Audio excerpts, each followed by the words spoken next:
Is there actually a future? I'm curious because, or do you believe that the future's already happened and it's all one? Because you said one time that the biggest trick that they pulled on us is that we're linear beings living in a linear reality, and that's not true. So when you think about the future, has it already happened in some way? So we live in a realm called space-time. And in this three-dimensional reality in space-time, there's an infinite amount of space. Space is eternal, right? There's an infinite amount of space. And if I'm local as a piece of material flesh and matter, local in an environment and time, or local in space and time, and I'm here and I want to walk to my hotel, I have one point of awareness. I'm aware that I'm here. And then I have another point of awareness, which is my hotel. And that's somewhere out there. So I have to move my body through space. And when I collapse space, when I move through space, I experience time.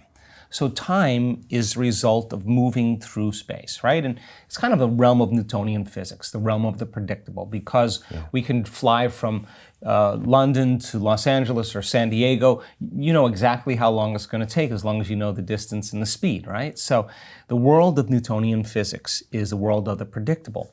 So then if you're living by the hormones of stress, and stress causes you to put all of your attention on your body. When you're being chased by T-Rex, the arousal of the stress hormones causes you to put more of attention on your body. You're looking in your environment. Your attention is on your environment because that's where the danger is. And you're thinking about how much time you have to get there. So if where you place your attention is where you place your energy. And all of your attention is on your body, on the elements of people and objects and things and bodies and places, and you're preoccupied with trying to move to a predictable future based on the familiar past, then if where you place your attention is where you place your energy, if all your attention is now localized in three-dimensional reality, you got to play by the rules of Newtonian physics. So you got to work hard to get everything you want. So then our research shows that when you take your attention off your body, all of your attention off your body, and you go from a somebody to a nobody, you take your attention off all the people in your life. Not that you have to stop relating with them, but you got to get beyond them. And you go from a someone to a no one because you're no longer identifying with anyone. You take your attention off of everything in your life, your cell phone, your computer, your car, and you go from something to nothing. You take all of your attention off where you're sitting, where you sleep, where you live, where you work, and you go from somewhere to nowhere. And you're not thinking about the familiar past or the predictable future. You're going to go from some time to no time. If you're taking all of your attention off this three-dimensional reality, then where you place your attention is where you place your energy. If you're not your body, if you're not the people in your life, you're not the objects or things or places or time itself, what are you? You're pure consciousness. So you teach people then that that moment of getting beyond yourself is disinvesting all of your attention and energy out of everything known in your three-dimensional reality.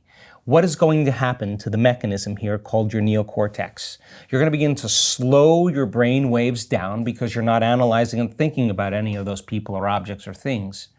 And as you do that, your brain waves change from beta, which is the arousal of your attention on the environment and on your body and time. You begin to slow your brain waves down into alpha.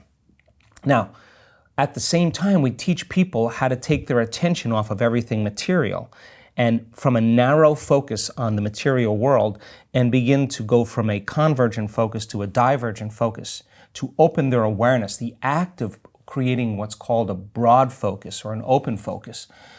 As you sense space, you don't analyze and think. Well, as you're no longer analyzing and thinking, you're no longer activating those circuits in your brain, and now you start seeing the brain move into alpha, but not any kind of alpha. A very coherent type of alpha. Now the brain starts to synchronize. The front of the brain starts resonating with the back of the brain. The right side of the brain and neural networks communities begin to resonate with neurons on the opposite side, and you start seeing the psychic union between two hemispheres.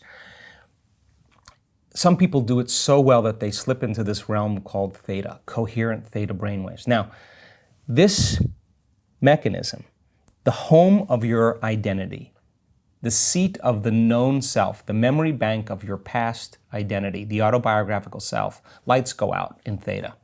And the door between the conscious mind and the subconscious mind open, wide open.